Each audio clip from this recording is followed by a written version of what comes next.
2023년 9월 8일 금요일 새벽 기도를 함께 드리겠습니다. 하나님의 말씀은 시편 41편 말씀입니다. 가난한 자를 보살피는 자에게 복이 있으며 재앙의 날에 여호와께서 그를 건지시리로다. 여호와께서 그를 지키사 살게 하시리니 그가 이 세상에서 복을 받을 것이라. 주여 그를 그 원수들의 뜻에 맡기지 마소서. 여호와께서 그를 병상에서 붙드시고 그가 누워 있을 때마다 그의 병을 고쳐 주시나이다. 내가 말하기를 여호와여 내게 은혜를 베푸소서. 내가 주께 범죄하였사오니 나를 고치소서 하였나이다.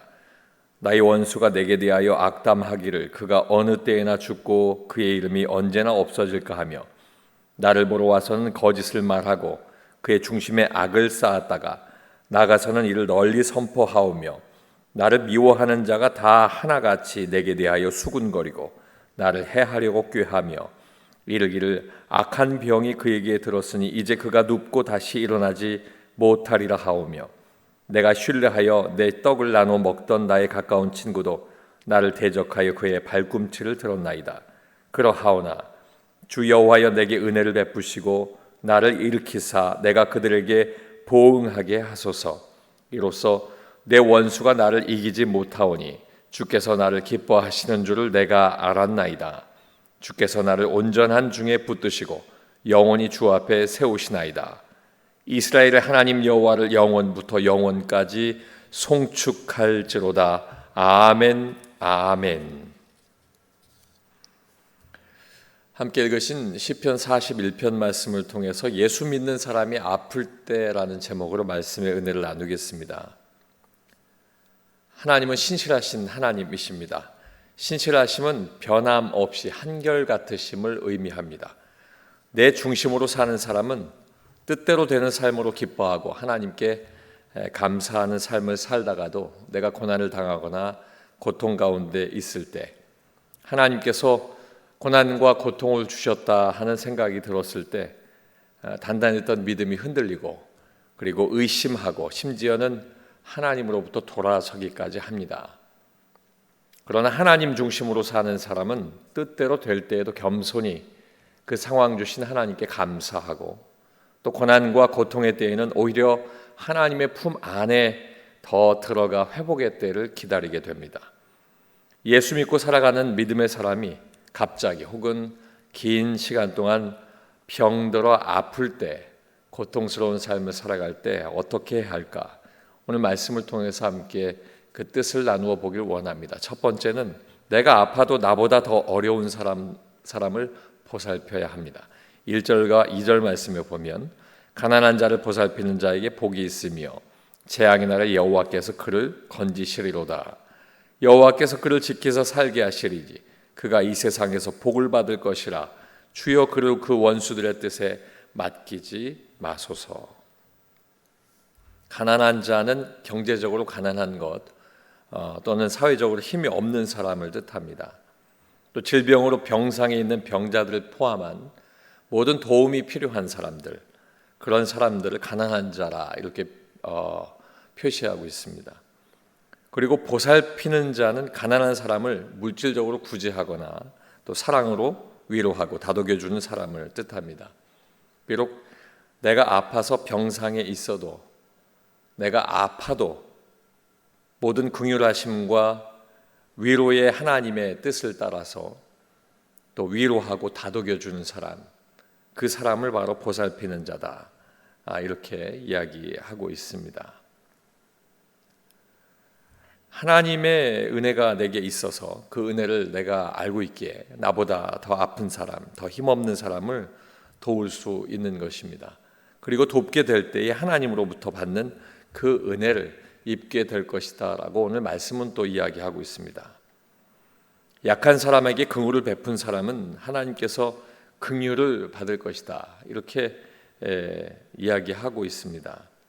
예수님께서 긍휼히 여기는 사람은 복이 있어서 긍휼히 여김을 받을 것이라고 마태복음 5장 7절에도 이미 말씀하고 계십니다.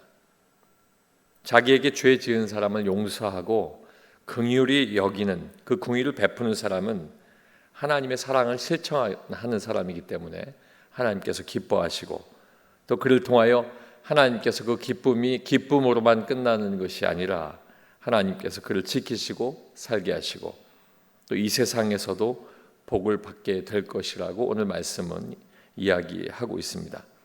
결국에는 재앙의 날에 하나님께서 건지시는 그 은혜가 그에게 있게 되는 것입니다. 사랑하는 성도 여러분, 예수 믿는 사람도 아플 수 있습니다. 그 아픔이 병상에 있을 때 길거나 짧을 수 있습니다. 그러나 중요한 것은 아픔 속에서 나만을 생각하는 것이 아니라 함께 고통당하는 사람을 돌아보고 그에게 긍휼을 베풀 때에 하나님께서 나도 긍휼을 베풀어 주심을 기억하시고 예수 믿는 사람이 아픈 것은 예수 믿지 않는 사람이 아픈 것과는 다른 믿음의 모습으로 그 아픔을 극복하길 주님의 이름으로 축원합니다. 두 번째는 고치시는 하나님 앞에 나아가야 합니다. 3절과 4절 말씀에 여호와께서 그를 병상에서 붙드시고 그가 누워 있을 때마다 그의 병을 고쳐 주시나이다. 내가 말하기를 여호와여 내게 은혜를 베푸소서. 내가 주께 범죄하였사오니 나를 고치소서 하였나이다. 고치소서에 해당하는 히브리어는 레파라고 합니다. 치료하다라는 의미의 동사 라파의 명령형입니다. 치료하라 또는 치료하소서의 뜻이 있습니다. 그런데 이 동사 라파는 직접적으로보다는 은유적으로 많이 쓰이는 경우가 많은데 그 은유적인 의미는 패망하는, 망한 상태에서 다시 회복하여서 다시 번성하게 되는 것을 은유적으로 이야기하기도 하고 또 죄를 범함으로 단절되었던 하나님과의 관계가 회복되는 죄의 용서를 받는 것을 뜻하기도 합니다. 앞서 말씀드린 것처럼 망한 것에서 회복해서 번영케 되고 아니면 하나님으로부터 죄를 범했는데 그로 단절되었던 하나님께서 죄의 용서를 해주시고 그 회복되어지는 용서함의 뜻이 있다는 것입니다. 때문에 나를 고치소서 이 고백은 죄로 말미암아 상한 내 영혼을 다시 살려주시고 죄의 용서함을 받아서 이 육신도 치유해 주시옵소서라고 하는 그 의미가 담겨져 있는 것입니다. 몸의 질병으로 병상에 누워 있거나 아픈 사람, 고침을 받기 원하는 사람은 하나님께 근데 죄의 용서함을 받는 영혼의 고침과 함께 또 자유함을 얻은 후에 하나님과 친밀함으로 그 육체까지도 하나님 앞에 고침을 받기 위해서 하나님 앞에 나아가야 하는 것입니다. 그냥 앉아 있는 것이 아니라 하나님 앞에 나가서 내 영혼이 하나님 앞에 고침을 받는 것, 그리고 내 육신까지도 고치는 받는 것, 이것을 적극적으로 하나님 앞에 구할 때 하나님의 은혜가 그 앞에 있다 하는 것을 오늘 이 말씀을 통하여 우리에게 이야기하고 있습니다. 사랑하는 성도 여러분, 저와 여러분의 삶이 영혼과 육신이 모두 다 함께 질병으로부터 고침받고 자유함 얻기를 주님의 이름으로 축원합니다. 마지막 세 번째는 모든 상황 속에서 하나님을 찬양해야 합니다. 13절 말씀에 이스라엘의 하나님 여호와를 영원부터 영원까지 송축할지로다. 아멘, 아멘. 예수 믿는 우리가 알고 있는 것이 있습니다. 우리는 스스로 놀랄 만한 일을 계획하고 또 그 일들을 통해서 하나님 앞에 모든 것들을 실행에 옮긴다 해도 그럼에도 불구하고 내 뜻은 결코 이루어지지 않고 하나님의 뜻이 이루어지게 되는 것을 알게 됩니다. 하나님의 만족함이 있는 일이 완성된다는 뜻입니다. 때문에 하나님의 품을 벗어난 사람의 계획은 하나님께서 이루시지 않으시고 그럼에도 오래도록 기다리신 후에 그를 다스려 하나님의 뜻 가운데 이를 나타내시는 것입니다. 때문에 삶의 모든 상황은 하나님의 다스리심과 하나님의 은혜 아래에 있다는 것을 우리 모두가 알고 있습니다. 이렇게 하나님의 은혜를 아는 것, 하나님의 행하심을 아는 사람은 당연히 하나님을 찬양하게 됩니다. 하나님께서 우리를 통해 찬양받으시기를 기뻐하시는 것, 또한 우리를 지으신 창조의 목적이 찬양받기에 합당하도록 찬양하도록 우리를 지으셨기 때문에 우리는 이스라엘 하나님, 온전한 하나님을 찬양하게 되는 것입니다.